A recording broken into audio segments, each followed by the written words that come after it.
No digo que no tienen importancia, claro que sí, pero para la formación de ustedes son prescindibles. O sea, los podemos suprimir. ¿Por qué? Porque, como vamos a ver, muchos de estos fármacos que se emplean en insuficiencia cardíaca no usan especializados. Pero sí tenemos que enterarnos de que hay un problema que se llama insuficiencia cardíaca y que hay al menos algunos medicamentos que podríamos, cuando menos, informarnos que existen. No conocer posiblemente el detalle de sus mecanismos farmacológicos, a veces, ¿sí? Pero sí tenemos que tener siempre interés para conocerlos y poder identificar si alguna vez son parte de un problema que estarían generando en un paciente determinado. Eso es la razón del por qué vamos a trabajar con el insuficiencia cardíaca y su tratamiento farmacológico. Bien, entonces en la primera diapositiva ahí está una definición de qué significa en verdad un caso de insuficiencia cardíaca. Es un estado terminal en verdad. A la insuficiencia cardíaca se llega con una patología o unas patologías que han estado ya mucho tiempo ocurriendo en un individuo. Esa patología en este caso es a nivel cardíaco. Entonces, ¿cómo definimos la insuficiencia cardíaca? Como una falla de la compensación de trastornos crónicos subyacentes. ¿Qué ha ocurrido ahí por lo tanto? Eso nos está indicando que ha habido, como dice, trastornos crónicos subyacentes previamente, como la hipertensión arterial, la aterosclerosis, etc. O sea, estos son los problemas causales, que como no han sido resueltos a tiempo y adecuadamente, ya lograron una falla mayor a nivel cardíaco. Y este trabajo cardíaco que lo ha hecho, porque el corazón de todas maneras tiene una reserva funcional que a pesar del esfuerzo inmenso que le ocasionan estos procesos crónicos, todavía se defiende, todavía funciona y todavía nos mantiene vivos, aportándonos fundamentalmente riego sanguíneo que nos da nutrientes y nos da el oxígeno imprescindible para la vida cotidiana. Entonces, cuando se agota esa reserva, el problema no ha sido resuelto, el problema es me refiero a la hipertensión arterial, la falla renal, ya el corazón se arranca funcionalmente. Y usted espera un mínimo pretexto, eso que podríamos llamar un evento agudo. ¿Cuál es ese evento agudo? Puede ser simplemente una situación de estrés. Alguien puede estar con esta situación al límite, se estresa, eso significa una sobrecarga adicional, un trabajo cardíaco, y ahí se establece la insuficiencia cardíaca. Entonces, tiene una serie de manifestaciones clínicas que definen la insuficiencia cardíaca, son fallas fundamentalmente cardíacas, la función cardíaca exactamente imprecisa es la que falla, y por lo tanto el organismo se arranca. Entonces, insisto, la insuficiencia cardíaca es un estado terminal, que incluso llega a un estado ya superior, del cual es la premorte, es la insuficiencia cardíaca congestiva. Entonces, primero hay un esfuerzo notable, crónico, de mucho tiempo, por estas enfermedades que hacen que el corazón llegue a fallar. Lo podemos manejar, podemos dar un auxilio terapéutico con fármacos, pero muchas veces, como sabemos, por ejemplo, los fármacos pueden fallar, el paciente no cumple su tratamiento y lo lleva a una situación mayor que la insuficiencia cardíaca congestiva. Es cuando el corazón falló definitivamente y ya no puede bombear la sangre se retiene y se establece un edema gravísimo que puede llevar a situaciones brutales como el edema masivo que le llamamos anasarca. Cuando estén ese nivel de gravedad del paciente, ya no pueden hacer malabares para sostener la vida del paciente, lo sostendrán un cierto tiempo, pero con una deficiencia funcional extraordinaria que rapidísimo puede llevar a la muerte del paciente. Ahí es que estoy insistiendo que debemos tomar cierto interés en nuestro conocimiento del problema. Tal vez no lo manejaré, podría especializar la mente a los cardiólogos, pero sí, cuando menos podemos hacer algo preliminar.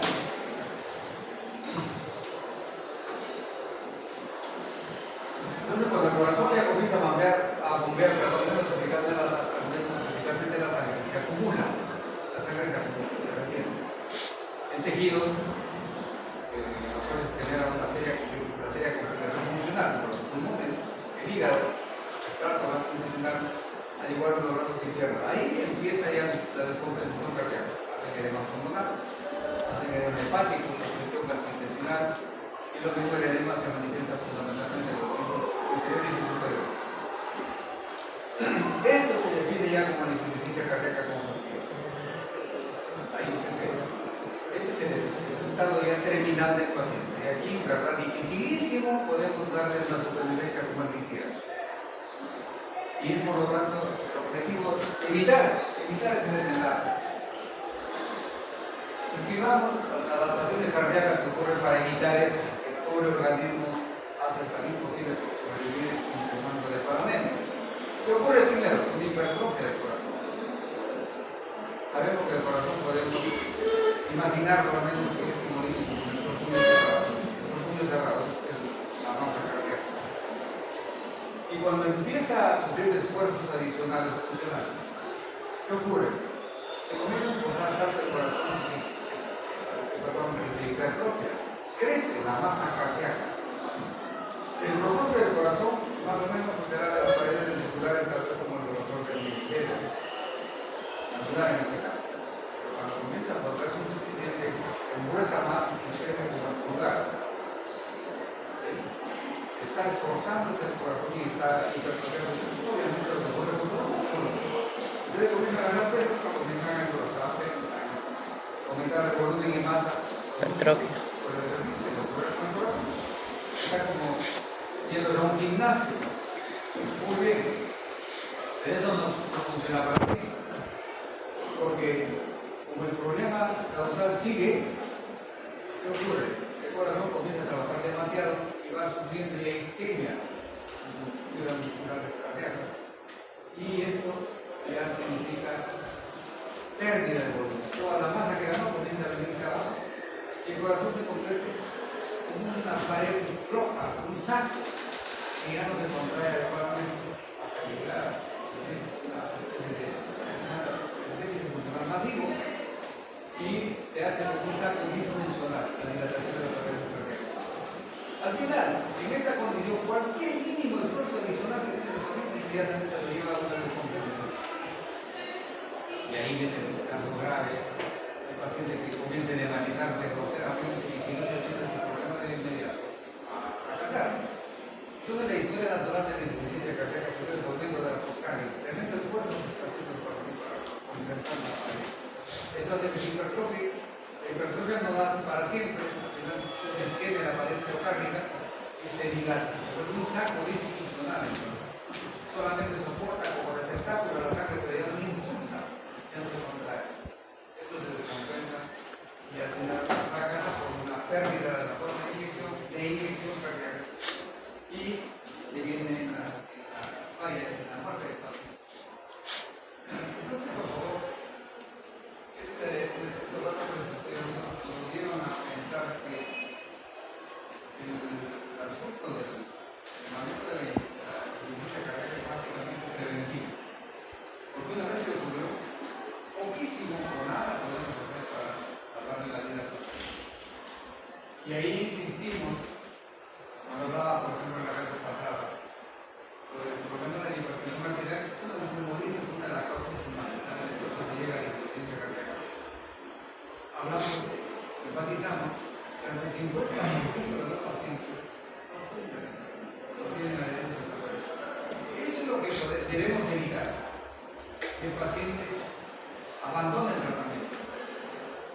Y eso se hace mediante educación, acompañamiento, convencimiento, argumentando, explicándole los riesgos para tratar de evitar ese abandono del tratamiento hipertensivo y evitar llegar a la insuficiencia cardíaca. Tenemos varios tipos de fármacos que utilizamos en la insuficiencia cardíaca y algunos de ellos sí podemos utilizarlos como médicos clínicos, generales, como son por ejemplo los cardiotónicos. Verán que aquí hay dos tipos de fármacos, los cardiotónicos y los inmunológicos. Podemos caracterizar. Hay que referirnos a los conceptos básicos.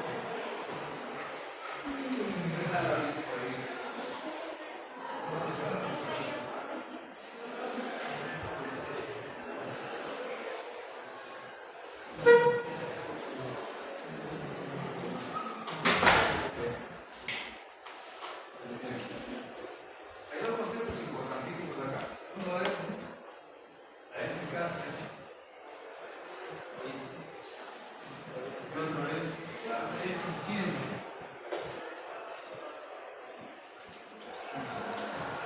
¿Alguien conoce la definición? La definición de eficacia y eficiencia son términos de la habla cotidiana. ¿Cuándo decimos que algo es eficaz? Por menos así. Opinen. Cuando cumple el trabajo esperado. El objetivo, ¿no es cierto?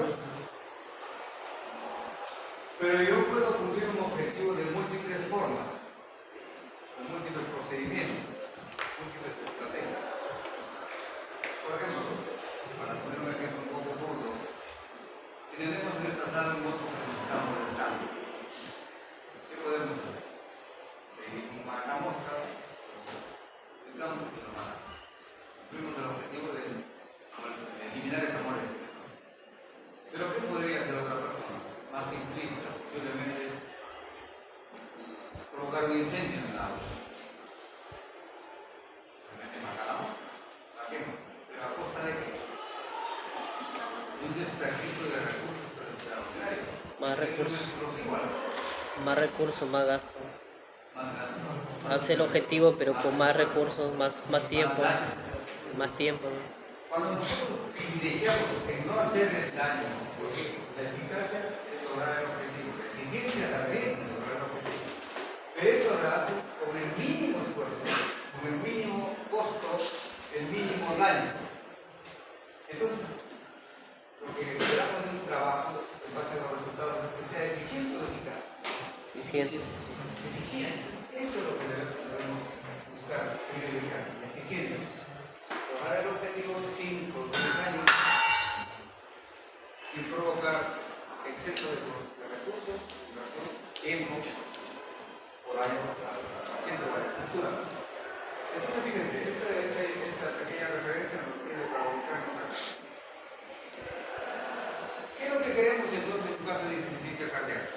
Que el corazón trabaje, recupere su estado funcional, que trabaje bien. Recupere su estado óptimo de función para favorecer la llegada de la sangre a todo el territorio orgánico y mantener al paciente en óptimas condiciones de salud. ¿Cierto? Muy bien. Entonces, quiero recordar con ustedes lo que desarrollé en la clase del yodo vegetativo hablando del sistema de energía. Ahí dijimos que la adrenalina una catecolamina que hace trabajar notablemente al corazón porque actúa sobre los receptores beta 1 y genera ¿qué efectos? La adrenalina. Incrementa la frecuencia cardíaca. Incrementa notablemente la fuerza de contracción cardíaca. Y la frecuencia de contracción cardíaca. Inotropismo y cronotropismo positivo. ¿Y esto no es lo que queremos lograr en el corazón que está insuficiente? Claro que sí. La adrenalina, si atendemos estos efectos, sería una maravilla para recuperar al corazón cuanto a su eficacia. ¿Y por qué no digo eficiencia? Porque también recordarán ustedes que señalamos que la adrenalina exige como lado negativo de su función un mayor consumo de Oxígeno. oxígeno.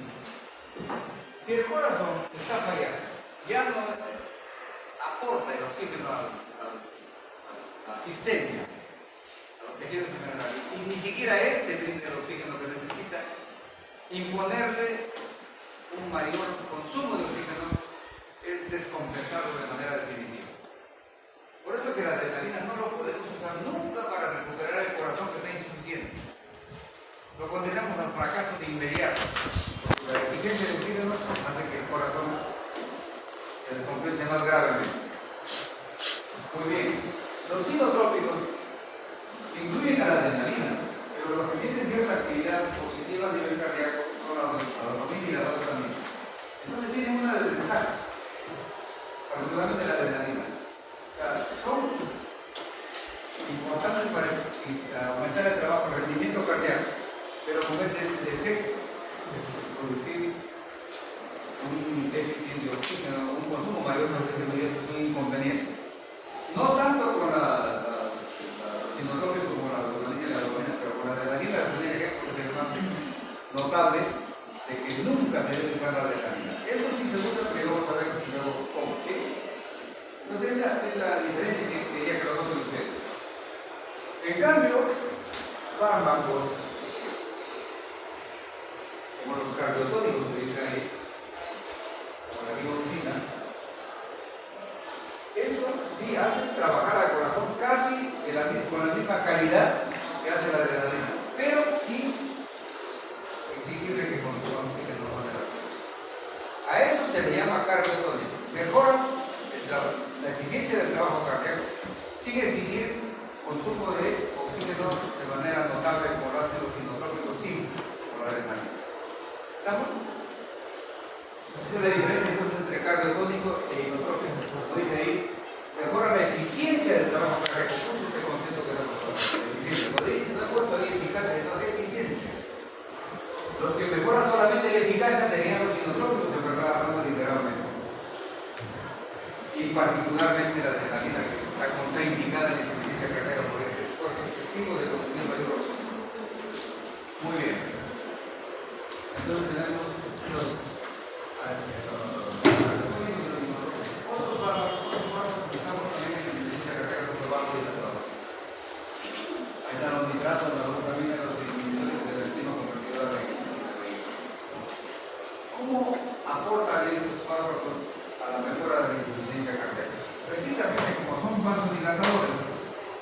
¿Qué va a ocurrir si un vaso sanguíneo se dilata en cuanto a su contenido de sangre? ¿Va a contener mayor o menor cantidad de sangre? Mayor cantidad.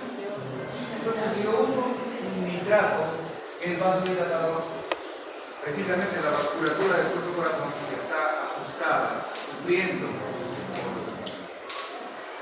falta de oxígeno de calórica como la glucosa. De un nitrato, hay vasodilatación, le llega más sangre al cuerpo corazón y a los demás tejidos nobles que tenemos en nuestra organismo. Ese es el rol entonces de los vasodilatadores: aportar mayor volumen de sangre, mayor oxígeno y mayor tipo de nutrientes como la glucosa que vamos a ver. Y ahí tenemos la dopamina también, que tiene actividad vasodilatadora, y los IECA, los inhibidores de la enzima convertidora de angiotensina, que se comportan como vasodilatadores. ¿Qué tenemos también a la mano para poder ayudar a los pacientes con insuficiencia cardíaca? Si sabemos que está acumulando líquido, está reteniendo líquido, entonces ahí sí cabe fármacos que hagan eliminar esos líquidos, que disminuyen el gasto cardíaco. ¿Y cuáles son esos? Son los diuréticos. Por eso están ahí los diuréticos. Pero particularmente desde el ASA y ahorrador de potasio. ¿Está ahí por si acaso la hidroclorotiazida? No está. ¿Por qué? Porque ya hemos señalado en la clase anterior enfáticamente que la hidroclorotiazida es obviamente un diurético, pero no tiene la eficacia, al menos en problemas con insuficiencia cardíaca, que lo haga útil. Ahí utilizando diuréticos potentes como la furosemida, son diuréticos del ASA. Por si acaso, el término ASA ahí no significa ácido acetilsalicílico, lo ven. Se está refiriendo al ASA de Henle. Y ahorrador de potasio, ahora vamos a precisar también por qué. Entonces, hablábamos, ¿se acuerdan la vez pasada, en la furosemida, que lo podemos usar también en la hipertensión arterial? Porque son diuréticos antihipertensivos, les señalaba yo un apellido que tienen, no son diuréticos puramente, son diuréticos antihipertensivos. Es diferente entonces a la hidroclorotiazida, por eso como acá lo utilizamos como antihipertensivos, por lo tanto como vasodilatador,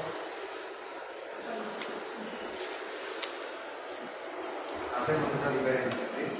En cambio, hoy estamos utilizando diuréticos de lata por su potencia, porque estos sí necesitan que funcionen como diuréticos, no como vasodilatadores, porque tampoco tienen una acción vasodilatadora, al menos que sea bien identificada. Recién, como vamos a ver después, porque estos últimos años que señalan que la última edición de Goodman, donde habla de que ya se identificó que cardios diuréticos como la clorofenida parecen tener acción vasodilatadora, que es independiente de su acción diurética, y por lo tanto posiblemente en el futuro estemos utilizando clorofenida también como antihipertensivo. ¿Bien? Entonces son los fármacos que usamos en la insuficiencia cardíaca. Vamos a describirlo un poquito más en detalle. Los propósitos cardíacos de la digoxina son los auténticos cardiotónicos, como estamos mencionando. Tienen esas características, miren ustedes.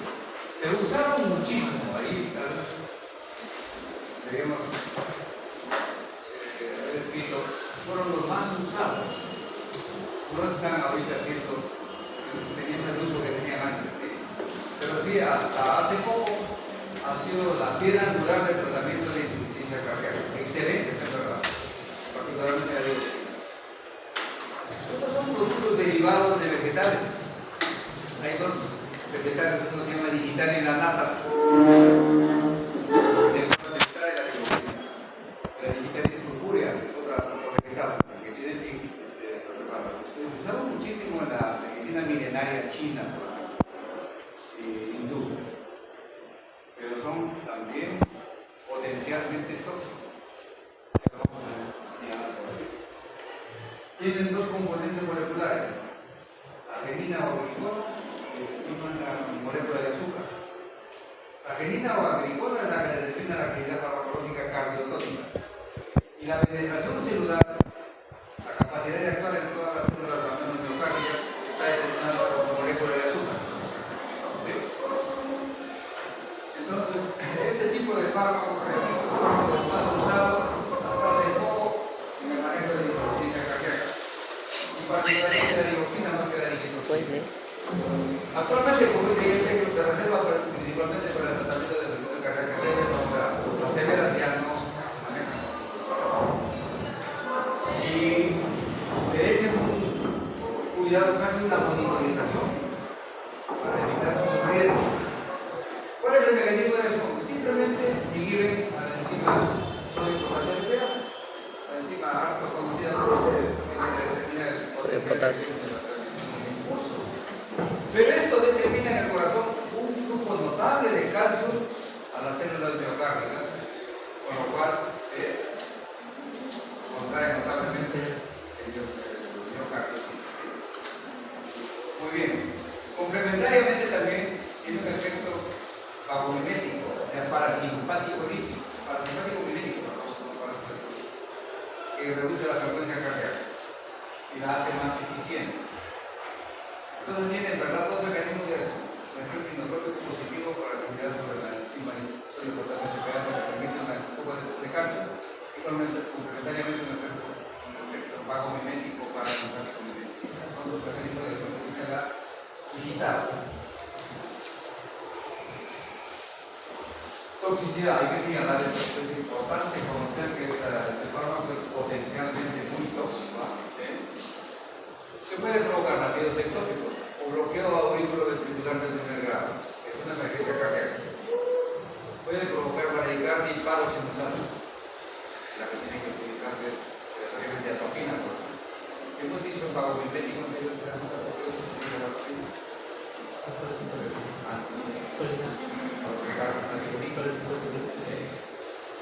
Muy bien, y puede producir también arritmias ventriculares muy severas. Tienen que manejarse como urgencia con lidocaína, dipendina y dinatorina, que no más que arriba. La lidocaína además es una anestesia local. Otros efectos tóxicos son amplios, por ejemplo, el efecto psiquiátrico. Puede provocar delirio, confusión, malestar general, alteración del sueño del paciente.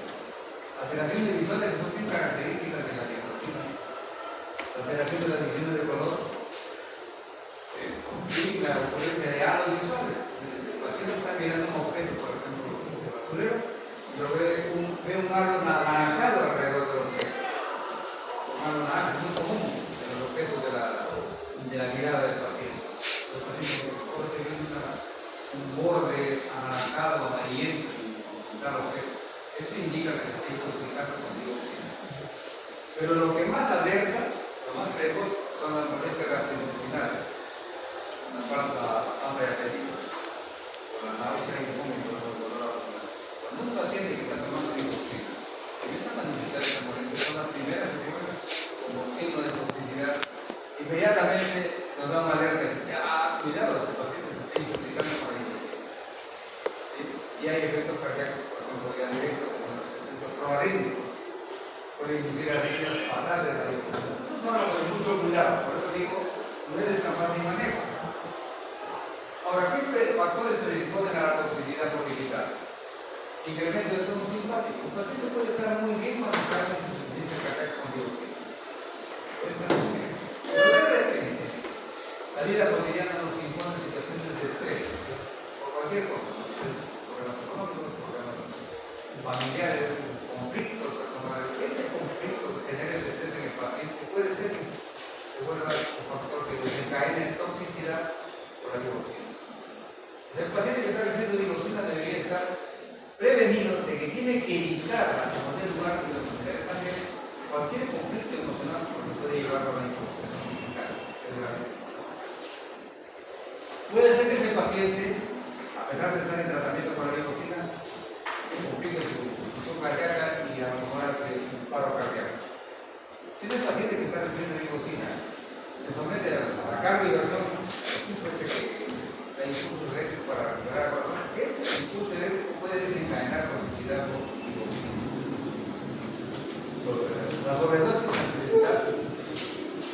Un paciente con insuficiencia cardíaca es generalmente un paciente de tercera edad. ¿No es cierto? ¿Cómo le hace una llega a insuficiencia cardíaca? ¿Por qué es recomendable?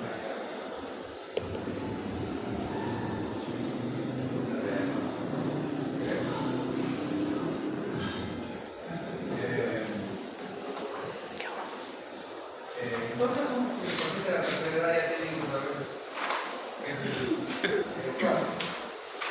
puede ser que se olvide de que ya tomó la dosis. Es como una vida. Y si no hay quien lo apoye, quien lo controle, puede llevar a ser de muertos por sobredosis, accidental, tomó una dosis de la que contigo. O se olvidó de tomar la dosis. Entonces ahí hay que tomar en cuenta muchísimo esa precaución. La dedicación del paciente con insuficiencia cardíaca debe darse a una tercera persona para que sea responsable del potencial riesgo.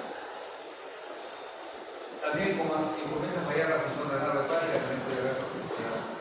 Y por favor, la digoxina interactúa con una infinidad de fármacos adicionales.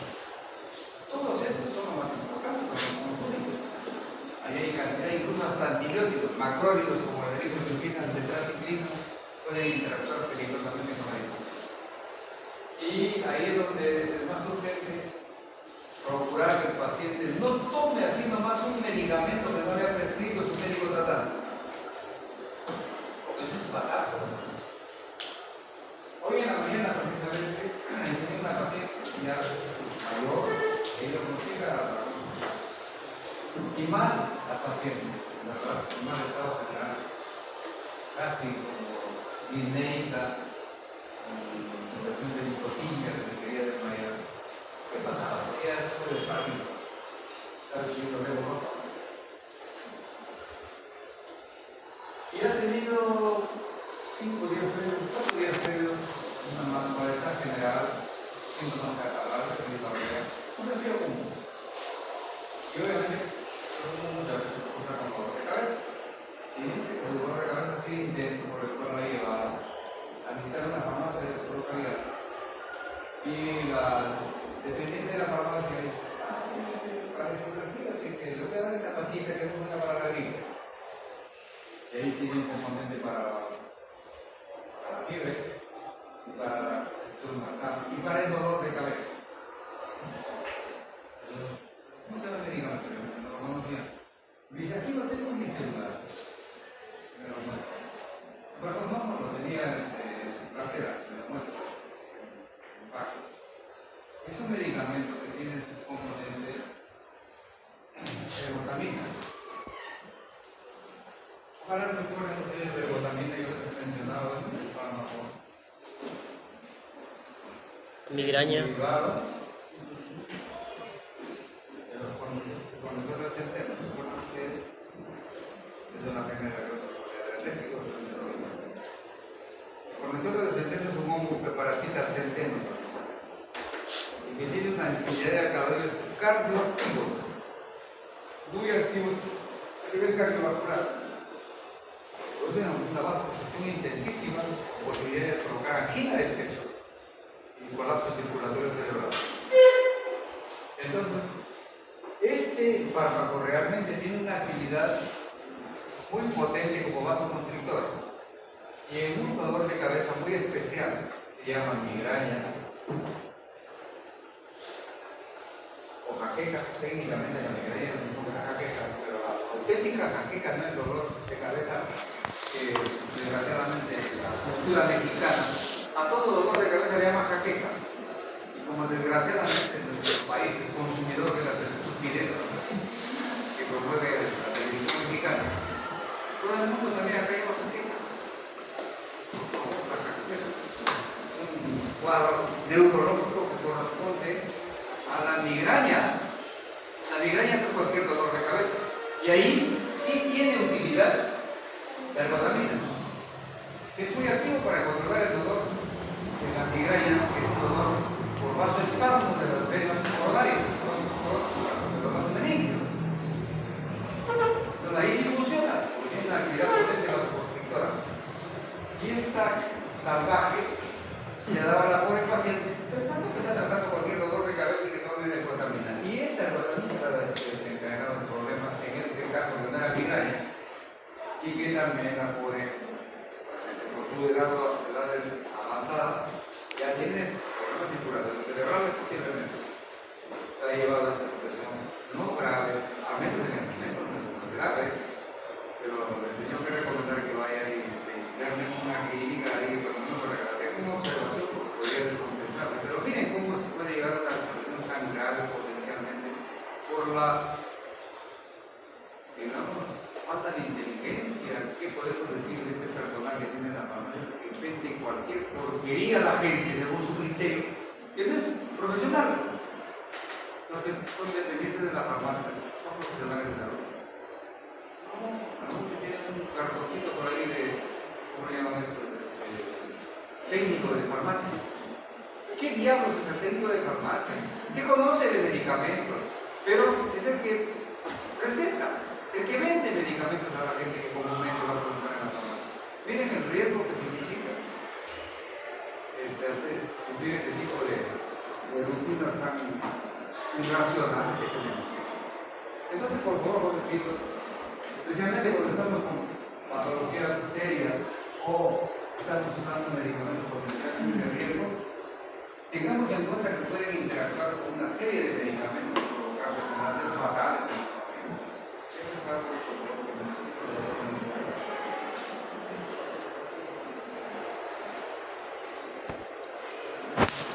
Inotrópicos, aquellos para sí en su momento podemos usarlos, solamente hacen trabajar a la responsabilidad. No está muy suficiente, lo podemos usar. Ahí estamos la glutamina, la dopamina y la nifedipina. Aquí ya vamos un poquito refiriéndonos a la bioquímica. Es muy útil en la insuficiencia cardíaca, pero particularmente se reserva para las formas graves.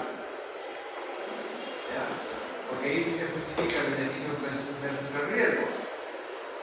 Pero también se usa por un tiempo cortísimo, porque de por sí es bastante tóxica, la nifedipina puede provocar falla cardíaca masiva, y ahí, digamos, por mecanismos inversos, y llevar a la muerte del paciente. En cambio, la dobutamina y la dopamina todavía se usan. Esto particularmente la dopamina cuando a la vez está ocurriendo un shock cardiogénico. El shock tiene varios tipos, ¿no? Un shock séptico, por infecciones, que llaman así el shock. El mecanismo de acción ahí está referido a la resistencia vascular que y no modifica casi para nada la presión arterial, por ejemplo, no ocasiona desbalanceo de riesgo. La dopamina es más conocida por es un simpático mimético, es un precursor de la molécula de adrenalina. Lo he subrayado todo ese texto en negro para que conversemos o insistamos en de que ya se ha identificado particularidades farmacológicas de algunos medicamentos en cuanto a que tienen el famoso efecto farmacológico, que lo remarqué la vez pasada.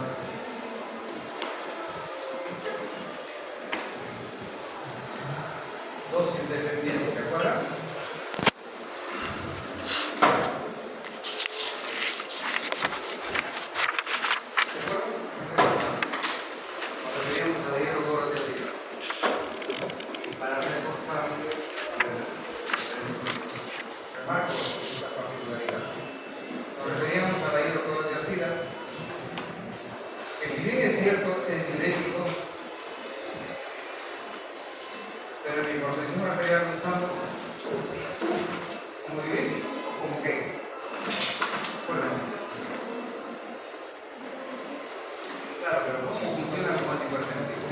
Bajando el volumen circulatorio o produciendo.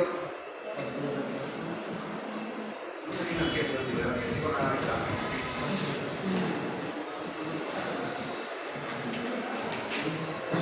Esto les dije casi era una novedad. Y que cuando menos que por ser casi una novedad debería estar impactado su memoria.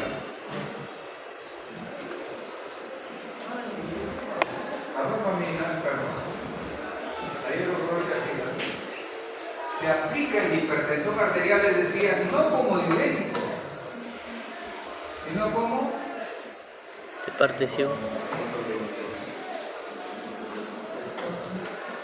vasodilatador. No se olviden de esto, que es básico, vital. No hay más interés, por favor.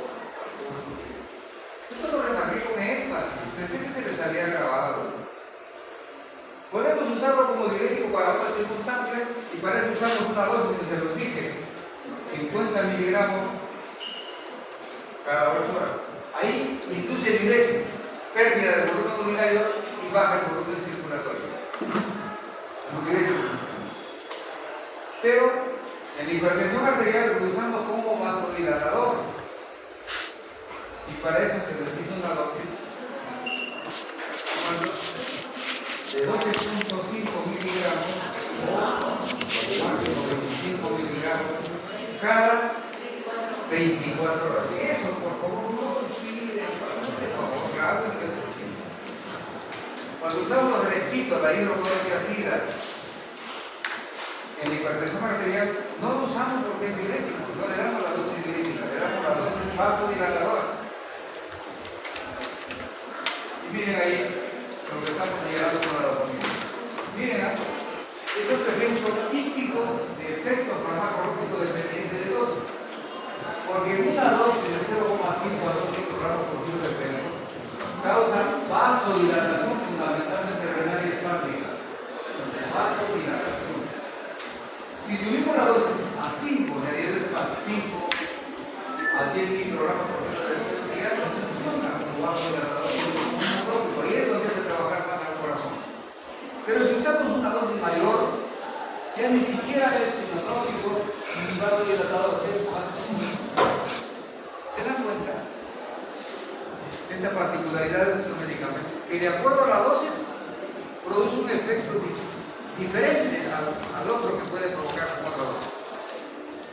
Eso lo enfatizo para señalar nuevamente, y ojalá de aquí no se olviden, que hay este fenómeno del efecto farmacológico dependiente de dosis.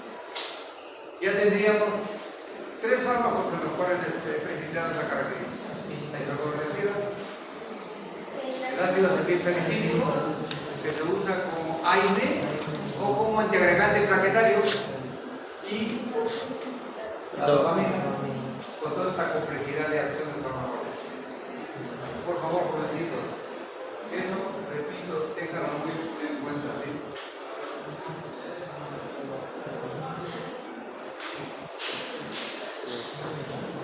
La farmacocinética, pues, se administra solamente por vía intravenosa y es en verdad fármaco de la que necesita modificación. Se elimina por la catecolamina, una catecolamina. Y tiene colaterales, claro que sí, ahí están diversos. Puede producir taquiarritmia, Y este problema que es crítico, la extravasación. En las UCIs, unidades de cuidados intensivos donde se usa este tipo de fármacos, el personal que trabaja ahí es un personal selecto, muy capacitado en los procedimientos y los conocimientos médicos, e incluso el personal de enfermería. Ahí no hay cualquier enfermera que esté trabajando en UCI, necesita aquella que maneja con certeza, por ejemplo, la administración de medicamentos, la aplicación de vías de administración. Entonces, ellas tienen muchísima precaución que cuando vamos a usar dopamina que se usa solamente por vía endovenosa, tienen muchísima precaución, incluso emplean agujas especiales, con las cuales garantizan que el fármaco se administre dentro de la luz del vaso sanguíneo. Porque si se sale un poquito hacia afuera, inmediatamente produce una vasoconstricción potentísima de la vena en la que están administrando el medicamento. Eso puede llevar a necrosis y gangrena. Eso por favor hace que este tipo de fármacos, como digo, sea manejado por personal selecto, muy entrenado, muy entrenado.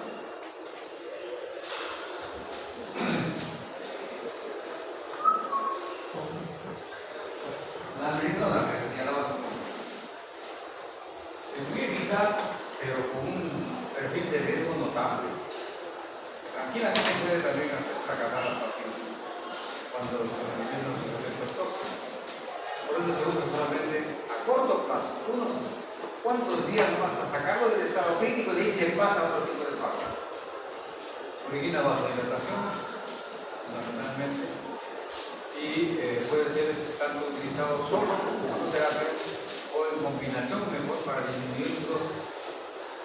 Puede utilizar con dopamina, por ejemplo, o con evitar dosis menores que garantiza una menor posibilidad de toxicidad. Vasodilatadores tenemos ahí los IECA. Ahí está. El Alambril, el Castrofil. Muy útil para también en la carrera. Que estos preparados producen gran inconveniente de forma que les decía yo que hace que se suspenda el uso. Un inconveniente que no es grave. Exactamente, tiene que ver con el metabolismo de la aspirina, la tos. La tos en verdad llega a obligar al paciente a abandonar el tratamiento. No para soportar la tos tan irritativa que es. Es inconveniente. Y no sé, con ningún antidepresivo, nada más hemos dicho que los antidepresivos no tienen gusto, la verdad, son un fracaso. Bien, entonces, y lo otro que también se ha visto que hay un poco de tolerancia, cierta eficacia. Pero sí, en su momento, pueden ayudar a la tolerancia. Tenemos otros vasodilatadores típicos como los nitratos. Ahí está la nitroglicerina, el nitrato de hidrocloruro de la disquilina.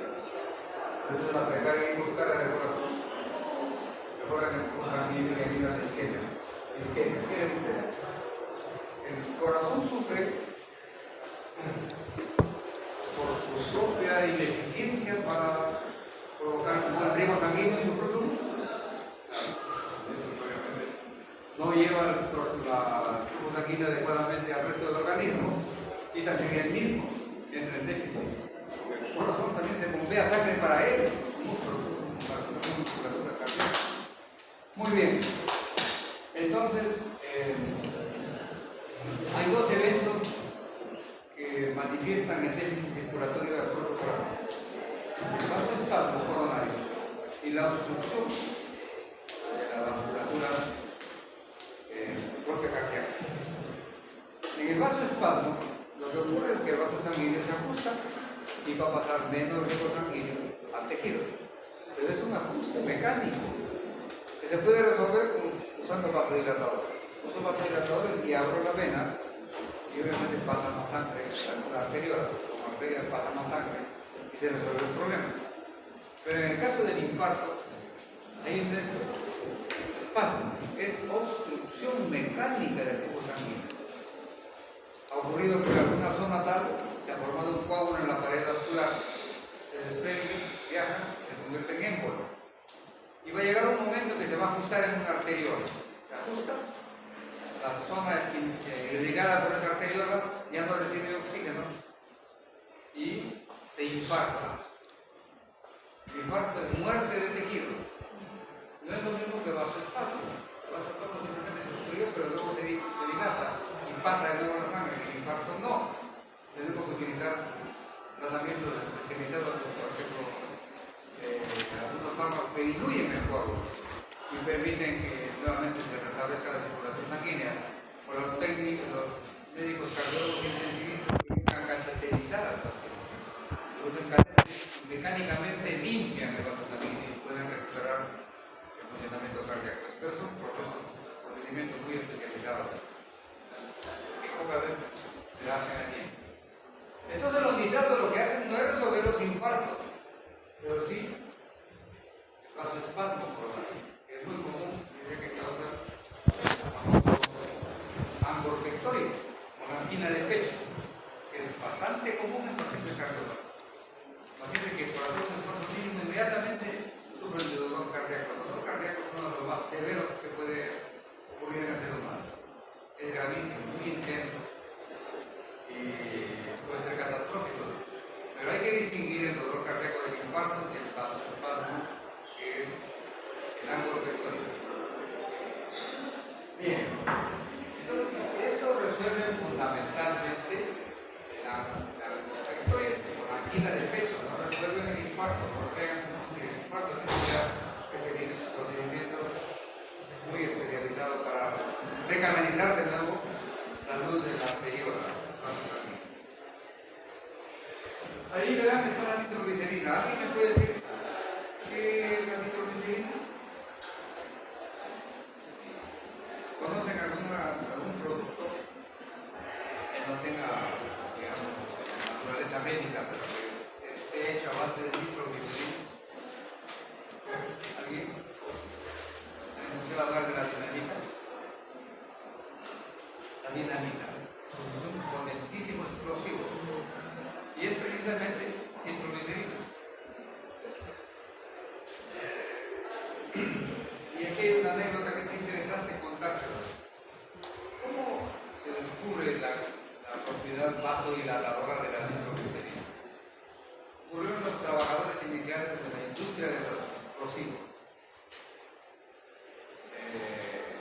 Los inicios de este siglo se descubrió la nitroglicerina como un potencial explosivo, potente, poderoso. Y se comenzó a industrializar la producción industrialmente para hacer obras de ingeniería, ¿cierto? Se recortaron montañas, obstáculos, en las carreteras y todo eso.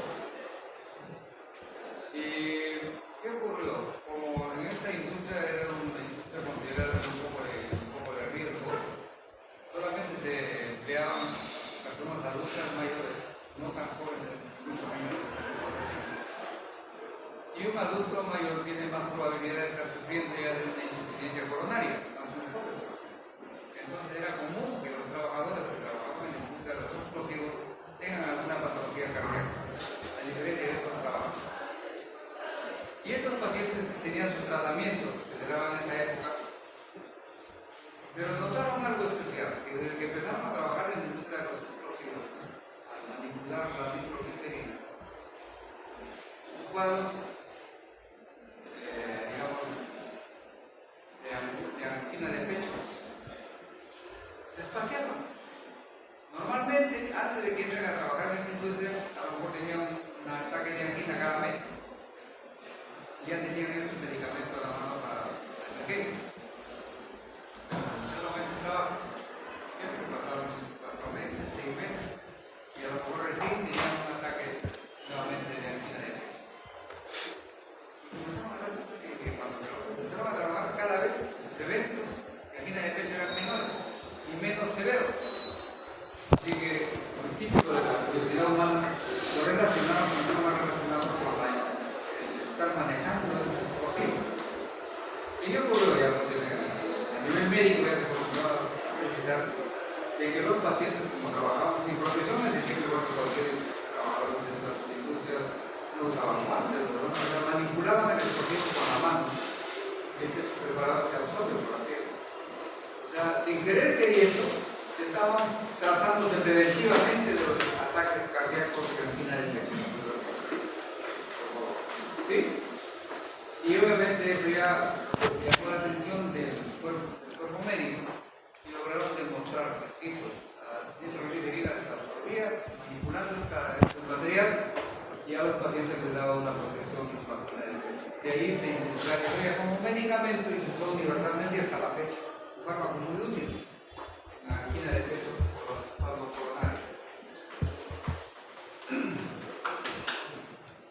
Otros fármacos, empezamos acá. Bueno, aquí venía para terminar la idea. ¿Cómo produce vasodilatación este tipo de fármaco? Un gran óxido nítrico. El óxido nítrico es el Vasodilatador. vasodilatador que tenemos en economía. Arteria. Hablamos de economía cuando hablamos de los organismos humanos. ¿Sí? Es el vasodilatador más potente que existe de los productos endógenos. Luego tenemos los diuréticos. Podemos ustedes cuando llegan a insuficiencia cardíaca y acúmulo de líquido anormalmente como edema, que llega a ser brutal cuando ya se generaliza, eso se llama anasarca. El edema es generalizado, casi por decirles un extremo, se edematizan hasta los pelos del paciente. Es un caso ya que el nombre de anasarca. Deben usarse sí las dosis más bajas, que sean útiles, y idealmente se debe recomienda asociarlo al médico potente que necesitamos ahí como por ejemplo la proximidad con antiandrogetónicos. Ahí debería haber puesto los ahorradores de potasio. ¿Por qué? Porque estos diuréticos son tan potentes como la proximidad que hacen que se pierda volumen pero cantidades un poco extremas. El paciente disminuye la volumetría de manera drástica con este diurético. Y eso desencadena colateralmente un desequilibrio hidroelectrolítico, porque se pierde con el agua sal y se pierde potasio. Y el potasio llega a perderse en niveles tan críticos que puede provocar tragedias cardiovasculares, paro cardíaco, por ejemplo, en diástole, por pérdida de potasio. Para evitar eso, se acostumbra a asociar el diurético de asa potente con un diurético ahorrador de potasio, lo que llaman aldosterona. Pero ahí debería haber puesto mejor, más amplio, los ahorradores de potasio. No porque el diurético ahorrador de potasio tenga una actividad farmacológica útil para el edema nervioso, no, porque permite ahorrar potasio y evitar ese riesgo fatal de la hipopotasia. Pero son muy utilizados. Y cuando hablamos de insuficiencia cardíaca congestiva son obligatorios. Y ahí está el detalle que se sabe ahora actualmente que tendría todo servido a los tratamientos nacionales un paso dilatador igual que hay en todas las realidades. Los diuréticos ahorradores de potasio, ahí está reafirmando esto por el cáncer impiden la pérdida excesiva de potasio que puede ser fatal en un paciente con insuficiencia cardíaca. Para eso fundamentalmente se usan los ahorradores de potasio, para evitar ese riesgo de la hipopotasemia. Por último, por decirlo, el tratamiento actual de la insuficiencia cardíaca ya ha variado un poco. Se siguen recomendando los IECA, y especialmente un IECA nuevo que ha salido que se llama sacubitril, que está en moda, digamos. Servicios cardiológicos se está usando bastante. Todavía seguimos usando beta bloqueadores, pero ya no se propagandiza el uso del propranolol que usábamos antes, porque más bien significó un riesgo. Estamos usando beta bloqueadores como el isoprolol y el carvedilol. Estas son las novedades terapéuticas actuales de la insuficiencia cardíaca. Antagonista de la aldosterona, particularmente la esteronoractona, esto es básicamente como digo para ahorrar potasio. Y esto es de carboxilimidol de la SGLT2, el glucosa, transportador de glucosa y todo, en la dapaglifosina. Este fármaco es un antidiabético y también es relativamente nuevo en el manejo de la diabetes. Antidiabético moderno.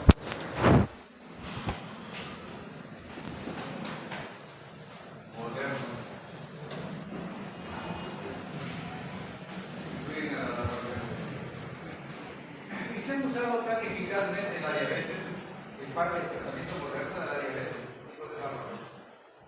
Pero se ha observado pacientes cardiópatas que sufren insuficiencia cardíaca, especialmente con vestido, resultan siendo muy útiles, ¿sí? Mejoran notablemente la calidad de vida del paciente.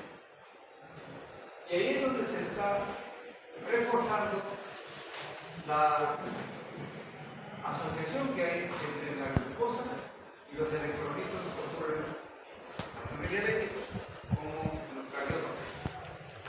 Y refuerza el nuevo paradigma que es el enfoque y el manejo de la diabetes. La diabetes mellitus, jovencitos, es una enfermedad fatal. La diabetes mellitus, el apellido de mellitus es importante porque es una diabetes insípida que no tiene nada que ver con eso. Entonces la diabetes mellitus se ha dicho toda la vida que es una enfermedad metabólica. ¿Por qué metabólica? Porque tiene que ver con el metabolismo de la glucosa, insulina, glucosa. Esta era la idea antigua. Pero ahora hay un viraje. Ya no se considera realmente enfermedad metabólica, sino enfermedad cardiovascular.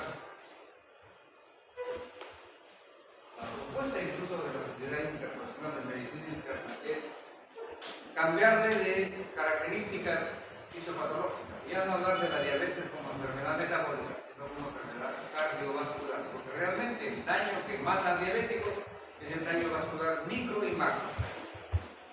¿Sí? Y curiosamente, por lo tanto, los fármacos que ahora se usan para la diabetes, como es la rapamicina, resulta siendo muy eficaz en los riesgos cardiovasculares de modificación cardíaca. Es un nexo. Ese es el tratamiento que se aconseja moderadamente en la diabetes. Utilizar IECA, pero particularmente sanguinitrilo, beta bloqueadores, pero el otro cuando lo niegan de nuevo, se usa el bisoprolol, el bisocarbiturol, antagonistas de la aldosterona como la fenobarbital, inhibidores de la desmogenetración como la y también se remarca el uso de los potentes como la furosemida, pero con ahorradores de total. Los estudios que indican que definitivamente sí reducen la mortalidad y hospitalización y mejoran la supervivencia de los